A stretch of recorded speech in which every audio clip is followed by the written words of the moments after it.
His member was already out, hard as a rock. Up close, it looked intimidatingly large, but it was exactly how I had always dreamed it would be. Hello to everyone, welcome to the channel Infidelity Stories. My name is Isabella. I work as a teacher in a city school, and today, I'll tell you how I betrayed my husband. I'm married to Roger, who is 30 years old and works as a teacher at the same school as me. We met during our teenage years and got married in a church when I was just 18. Our marriage has always been good in many ways. We share a peaceful life and often understand each other without needing to say much. But lately, I've been feeling dissatisfied with our intimate life. I can't shake the feeling that something is missing, at the beginning of our relationship, our intimate life was intense. We were full of discoveries and desires. We did everything, not caring about the place or the time. However, over the years, I feel that this flame has slowly died out. Our intimate encounters have become predictable. I tried everything, walking into the living room while he was watching his game, running my hand over his pants, staying there for 5 minutes, 10 minutes, and nothing happened down there. It seemed like it was dead. So, I would give up and go to bed. This kept happening, and we gradually let go of the passion we once had, eventually, I had to talk to Roger about what was happening. I told him that our intimate relationship had become very cold. I also said that I was open to exploring new experiences, like trying toys or even looking for new fantasies that could excite us again. When I was about to say that I could even be his little pet, I heard a very loud shout coming from his mouth. "Are you crazy, Isabella? We're not those people who corrupt themselves like that." That made me very sad. I was trying to reignite the flame of our marriage, but my husband put it out again. I was frustrated. Honestly, I didn't understand the reason for his sudden change, Roger has an uncle, Dr. Richard. Whenever we need to see a doctor, we have our consultations and tests with him. Richard is a 50-year-old man, tall and charming, extremely professional and friendly. Don't be fooled by his age, he is very well preserved. Richard has always been attentive to all of us. I saw him as just a family member. However, things changed recently, but before I tell you, don't forget to subscribe to the channel and leave a like. It's very important to us. Continuing with the story, it all started when I needed to have a routine checkup. I went to Richard's office, and for the first time, I felt something different. Maybe it was the way he looked at me or the gentle way he held my hand when listening to my concerns. From that moment on, I started seeing Richard in a different light. Our consultations became more frequent, and each meeting felt like a soul connection. I started to feel something that I only felt at the beginning of my marriage, an unquenchable fire. The connection between us was undeniable, and over time, I realized I was falling in love with him. It was a forbidden passion, I knew that.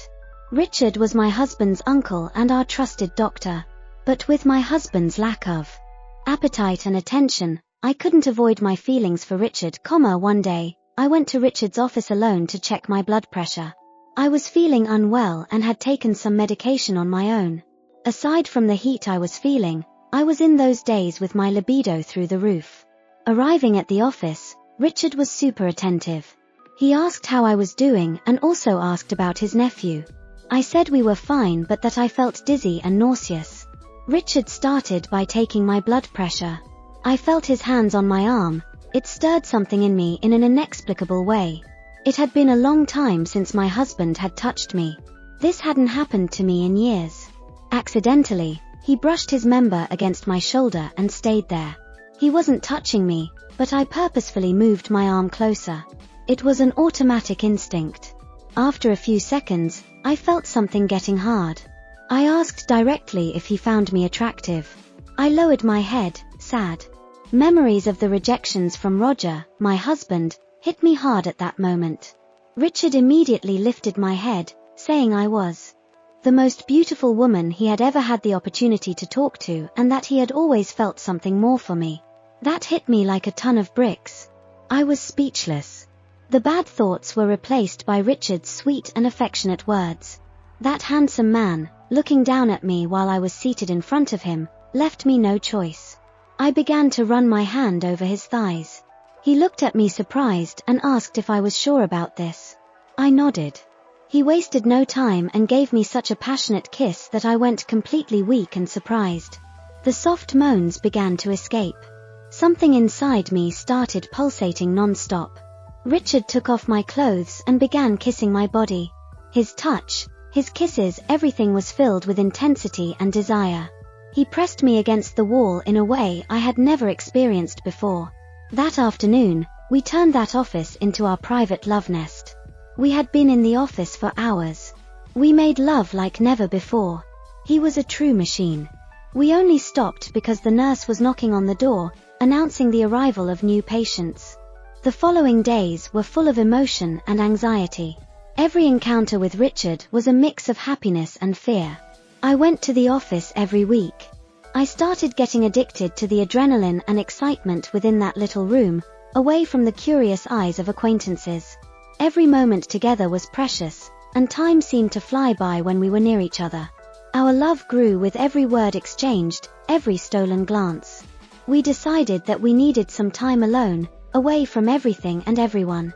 We planned a weekend in a small town where no one knew us.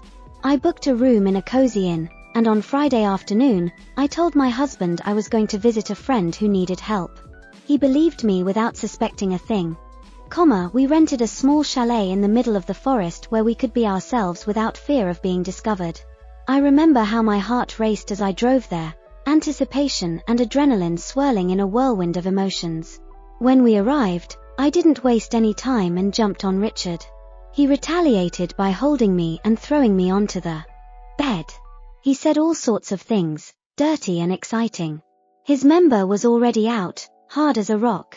Up close, it looked intimidatingly large, but it was exactly how I had always dreamed it would be. We made love for hours in every corner of the chalet. We were there to enjoy every second.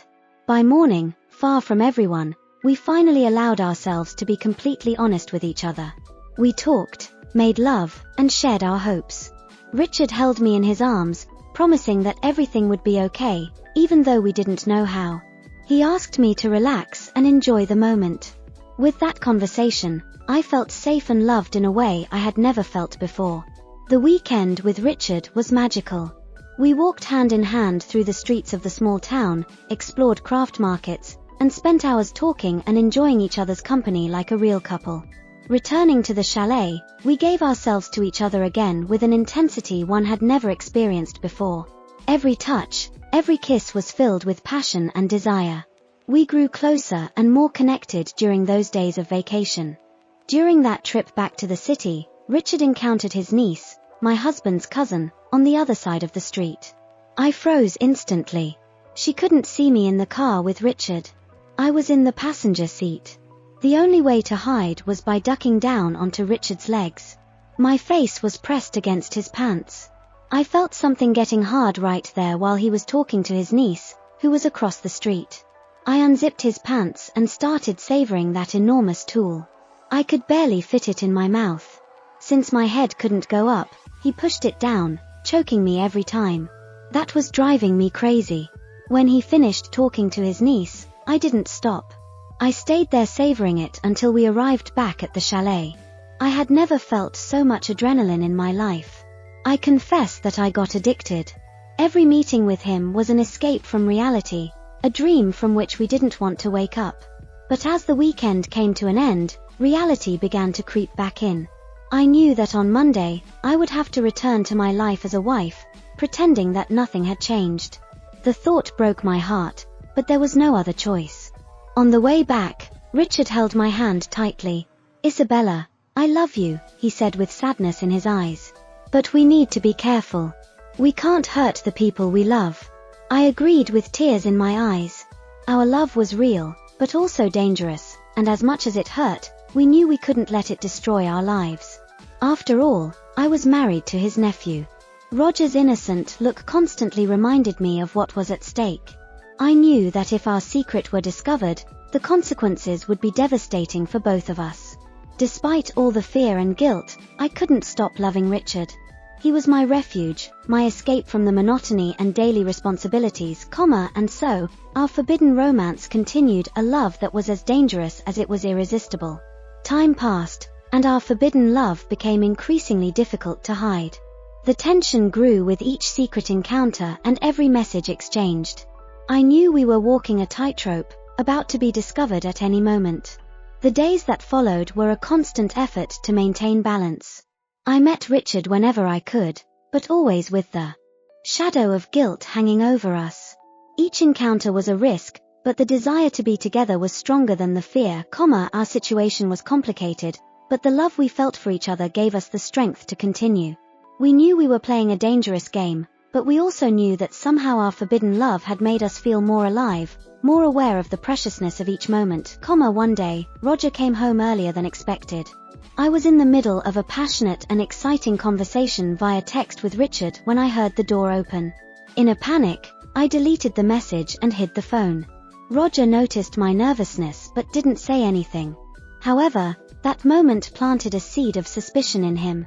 That night, while I lay in bed beside my husband, my mind was far away, thinking of his Uncle Richard. The guilt and fear intertwined, creating a knot in my stomach.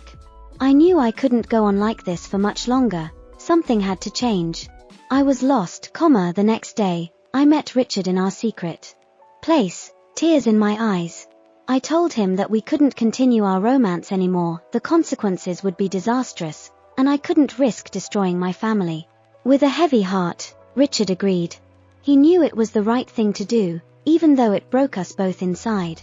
He said he wished he had met me first before I married his nephew. We said goodbye with one last kiss and a tight embrace, promising each other that if circumstances were different, our love could have been possible. I returned home feeling an enormous void in my chest but knowing I had made the right decision. The days that followed were tough. Roger noticed my sadness and tried to comfort me, unaware of the real reason behind it. I told him I was dealing with some problems with my family, who lived in another city. Slowly, I began to reconnect with him, trying to rebuild our intimate life. I still think about Richard from time to time. We exchange occasional messages, reminiscing about the moments we shared and the intense love we felt during large family gatherings. Like those at the end of the year, it's a struggle not to give in to temptation, but I have to stay strong and firm. I know he carries the same memories. Despite the pain, I'm at peace knowing we made the right choice. Our love was forbidden and brief but intense and true. It taught me about passion and sacrifice, about the complexity of human feelings, and even though we can never be together, I will always keep that love in a special place in my heart. Here's the text with Isabella speaking in the first person. I have always been a dedicated woman, both to my family and my work as a teacher. From a very young age, my life was marked by safe and thoughtful decisions. Roger and I met during our teenage years, and at 18, we decided to get married, believing that the love we felt would be enough to overcome any obstacle. And for many years, it was like that. Our routine was comfortable, our marriage stable, and we shared a life that, to everyone else, seemed perfect. However, the flame of passion that once burned intensely began to fade. Our intimate life, once vibrant and full of discoveries, became monotonous and predictable. Determined to save my marriage, I tried everything to reignite the spark between us.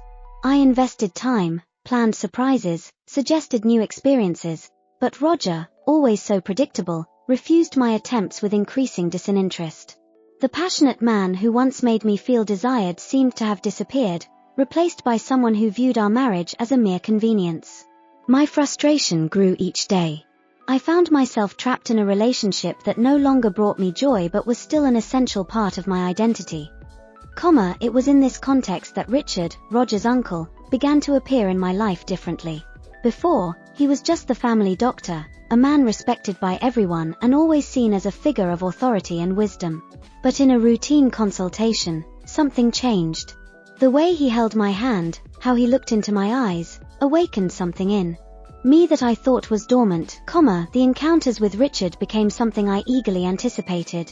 The doctor's office, once a place of neutrality, turned into a space charged with sexual tension and emotion. I felt alive again, something I hadn't experienced in a long time. Every gesture, every word exchanged with Richard fueled a growing desire, a desire that, despite being dangerous, was irresistible. When we finally gave in to our mutual attraction, my world turned upside down.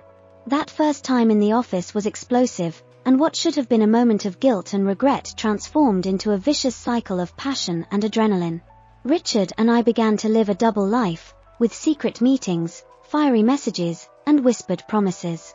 Every day, our relationship deepened, and the line between love and obsession became increasingly blurred. The trip to the chalet was a desperate attempt to escape reality.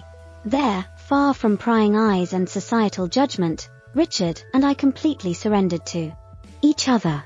We explored every inch of that space as if time didn't exist, as if we could pause the world and live eternally in that moment of unbridled passion. But even in that refuge, the shadow of reality followed us. The unexpected encounter with Richard's niece was a shock. Adrenaline coursed through my veins when I realized I was about to be discovered. The improvised solution of hiding in Richard's arms, right there in the car, was both thrilling and desperate. When I decided to take drastic measures to keep the secret, hiding and giving myself to him there while he talked to his niece, it was as if I had crossed a line from which there was no return. The mix of danger and desire made that moment unforgettable, but also made it clear how risky the game we were playing was. After that weekend, the return to reality was even more painful. Every time I looked at Roger, I felt torn between guilt and the desire to fully live what I felt for Richard. But while my heart yearned for more moments with him, my mind knew I was nearing the breaking point. The secret meetings continued, but the tension increased each time. The excuses to leave the house became increasingly fragile, and Roger, although he said nothing, seemed to be becoming more aware of the signs. For my part, I began to feel suffocated by the double life I was leading. What was once exciting now began to weigh on my conscience. One day, while I was home alone, I started reflecting on what I had become. I still loved Roger in a way, but I knew that love was more akin to a deep friendship than to passion. With Richard, I experienced overwhelming desire, but I also felt the constant threat that everything could fall apart at any moment. I was caught between two worlds, unable to choose one path without destroying the other. Then something unexpected happened. Roger, who had always been so predictable and complacent, began to show signs of change. He came home earlier, started paying more attention to me, asking questions about my day, and even suggesting we do something different together. This sparked a glimmer of hope in me, but also filled me with fear. I didn't know how to react to this new attitude from my husband, and the guilt for betraying him grew even more. The situation reached its climax when Roger, one night, decided to surprise me with a romantic dinner at home. He prepared everything carefully, wanting to rekindle the flame we had lost. Touched by his effort but also crushed by the weight of the secret I carried, I couldn't hold back my tears during the dinner. Roger, confused, tried to comfort me, but I knew this was a sign that something had to change. The next day, meeting Richard, I, in tears, said that we could no longer continue our affair. I explained that, as much as I loved him, I couldn't continue living that lie, destroying my family and risking everything. Richard, though devastated, agreed. He knew what we were doing was wrong, but the love we felt for each other was real, and that made it even more painful. The breakup was hard for both of us. I returned home feeling an enormous void, but I knew it was the right thing to do. Roger, unaware of what was really going on, noticed that I was more distant but interpreted it as a difficult phase in our marriage, something he was willing to overcome with me. He tried to win me back, showing a more affectionate and present side, which, in a way, helped me reconnect with him. Despite the effort, I couldn't forget Richard. We still exchanged occasional messages, filled with longing and memories of a forbidden love that marked us forever. At large family gatherings, like those at the end of the year, it was torture to look at Richard from a distance, knowing he carried the same memories and feelings. Over time, I managed to find some balance. Roger and I began to work on rebuilding our marriage, and although I never felt the same overwhelming passion I had with Richard, I found a new form of love, based on companionship and friendship. Still, in moments of solitude, I would think of Richard and how different my life could have been. The forbidden love between Richard and me was intense, dangerous, and unforgettable. It taught me about the complexities of human emotions, about sacrifice, and about the pain of letting go of something deeply desired. Even though we could never be together again, what we shared was forever etched in our memories, a secret and forbidden chapter of our lives that we both would carry in our hearts until the end. Weeks passed, and despite trying to distance myself from Richard, I found that the emptiness inside me only grew. Rather than fading, my longing for Richard seemed to intensify with each passing day, suffocating me within a routine that now felt unbearable. The nights spent next to Roger became long and lonely, even as he tried to rekindle our connection. The memories of Richard haunted me, especially during the intimate moments with my husband, which now felt mechanical and devoid of passion. Richard, on the other hand, was struggling to move on as well.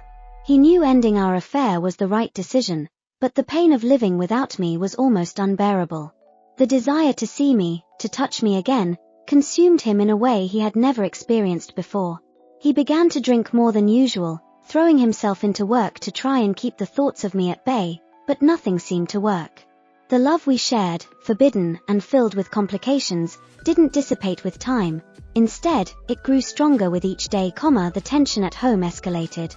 Roger started to notice my growing coldness, and what he initially believed to be a temporary phase began to feel like something deeper. One evening, while I was in the shower, Roger, driven by the suspicion that had been building within him, decided to check my phone. What he found left him in shock: a series of messages exchanged with Richard, some old but others more recent, revealing the depth and intensity of our relationship. The affectionate words, the shared memories, and the veiled promises we continued to exchange shattered something inside Roger. When I stepped out of the shower, I found Roger sitting on the bed, my phone in his hands, with an expression that mixed pain and anger. I knew immediately that I had been caught. What followed was one of the most difficult nights of my life. Roger, initially in shock, alternated between shouting in anger and asking anguished questions. He wanted to know when it started, why it happened, and how I could do this to him. I tried to explain, tried to justify my feelings, but I knew there was no excuse for what I had done. The betrayal was undeniable, and the pain I had caused my husband was evident. The argument was long, and amid the tears and accusations, something unexpected happened. Roger, in the midst of his pain, admitted that he had also failed. He confessed that for a long time, he felt something was wrong between us but didn't know how to handle it. He admitted that he had distanced himself, that he had become complacent, and that in a way, he had allowed our marriage to fall into a rut. But he never imagined that I would seek comfort in another man, much less in his own uncle. The next morning, Roger left the house without saying where he was going. I was left alone, feeling the weight of my choices, and the possible consequences. The idea that my marriage could be over terrified me, but at the same time, I couldn't entirely regret what I had experienced with Richard. This made me question even more who I was and what I truly wanted for my life. When Richard learned that our affair had been discovered, he was devastated. He knew things would never be the same again, that what we had was now a secret exposed, and that Roger's family would never forgive him if they knew the full extent of it. He felt the burden of his guilt, knowing he had been part of something that shattered the trust of a couple and shook the foundations of his family. In the days that followed, Roger and I lived like strangers under the same roof. Conversations were rare, and the atmosphere between us was thick with tension. Roger was lost, unsure whether to fight for our marriage or move on alone. I battled my own demons, trying to understand how things had reached this point and what I should do next. Eventually, Roger suggested we try couples therapy as a last effort to save our marriage. I agreed, knowing I needed to face the consequences of my actions and try to repair, in some way, what I had destroyed. The therapy sessions were difficult, with both of us confronting painful truths about ourselves and our relationship. Roger revealed how neglected he felt and how discovering the affair made him question everything he believed about love and trust. I confessed how lonely and abandoned I had felt and how I found in Richard something I thought I would never experience again. Over time, the wounds began to heal, but the scars remained. Roger and I decided to give our marriage another chance, but both knew it would never be the same as before. We established new boundaries, new rules, and a new way of relating to each other. Roger, more attentive and present, tried to regain my trust and love, while I made an effort to be honest and transparent, something I had failed to do before. As for Richard, he disappeared from our lives. Hurt and aware that his presence would only bring more pain, he withdrew, dedicating himself entirely to work and avoiding any unnecessary contact with the family. For him, the affair with me was a bitter lesson about the consequences of desire and the boundaries that shouldn't be crossed without paying a high price, I moved forward, but what I had experienced with Richard was never completely forgotten. In the quiet of the night, when the world seemed distant and loneliness returned to haunt me, I thought of him, of how different my life could have been. But in the end, I knew I had made the right choice, even if the pain of that choice would accompany me forever. My story is a dark reminder of how love and desire can intertwine in dangerous ways, leading to decisions that change lives forever. I learned the hard way that passion can be a fire that consumes everything around it, leaving only ashes and memories of a time that, though brief, was intensely lived. Now, I try to rebuild what remains, living with the consequences of my actions and carrying with me the lessons that this forbidden love taught me, as the months went by, Roger and I began to find a new dynamic in our relationship. The couples therapy, although painful, opened doors to communication that hadn't existed before. Roger started to show more vulnerability, sharing his fears and insecurities, while I learned to be more honest about my feelings and needs, however, despite our progress, a shadow still lingered over us, the memory of Richard, who, although physically absent, remained present in our thoughts. In an attempt to move on, I threw myself into my work. The hours spent at school became my escape, a place where I could lose myself in the daily routine and push away the disturbing thoughts that haunted me at home. I started getting more involved with the students, participating in extracurricular activities and organizing events, all in an effort to fill the void I felt. However, as time passed, I realized I was only postponing the inevitable, the need to face my feelings for Richard and what he still meant to me, One afternoon, after an especially exhausting day, I decided to visit a place I had long avoided, the park where Richard and I used to meet before our affair was discovered. Sitting on a solitary bench, I allowed the memories to flood back, one by one. Every smile, every touch, every whispered word between us seemed as vivid as the day they happened. There, in that space that once was our secret refuge, I felt a wave of deep sadness, mixed with a longing that seemed unbearable, while lost in my thoughts, my phone vibrated. It was a message from Roger, asking where I was. I hesitated before responding, knowing I was still struggling to rebuild the trust between us. With a heavy sigh, I replied that I was at the park, and to my surprise, Roger appeared a few minutes later. He sat down beside me, silent, before finally speaking, "I know what this place means to you," he said, his voice low and filled with emotion. "And I know I'll never be able to erase what happened here. But I'm trying, Isabella. I'm trying to be the man you need, Roger's words hit me like a blow. I realized that although I had made terrible choices, he was willing to forgive me and move forward, despite the weight of what had happened. This made me question my own feelings even more and wonder if I would ever be able to forgive myself, That night, I made an important decision. I realized that to truly move forward, I needed to close that chapter of my life once and for all. Determined, I sent one last message to Richard, asking him to meet. It was risky, but I knew I needed to do this to find some inner peace, The meeting was brief and loaded with tension. Richard, with an expression that mixed surprise and sadness, listened as I, with a firm voice, explained that this would be our final goodbye. I talked about the need to close that cycle, to leave the past behind, and focus on the future with Roger. Richard, though reluctant, understood. He had always known that eventually, this moment would come, "I will always love you, Isabella," he said, his voice choked with emotion. "But I know this is the best thing for both of us, with a final hug, I said goodbye to Richard, feeling a weight lift from my shoulders. It wasn't easy, and the pain of that final separation was still intense, but I knew I was doing the right thing. Now, it was time to focus on rebuilding my life with Roger, a life that, despite being marked by scars, still had a chance to flourish, in the following months, Roger and I continued to work on our marriage. It wasn't easy, and the memories of Richard never completely disappeared, but slowly, I began to find a new kind of love with Roger. It was a different love, more mature, more aware of our flaws and imperfections. We learned to value the small things, the daily gestures of affection and understanding, and over time, we began to rediscover a connection we thought we had lost forever, I knew the road ahead would still be long and filled with challenges, but for the first time in a long while, I felt I was on the right path. I had made peace with my past and was ready to build a new future, with all its complexities and uncertainties, by Roger's side. My story is a testament to the strength and resilience of the human spirit, to the capacity to love, forgive, and above all, to learn to live again after the most devastating storms. Before you leave, remember to subscribe.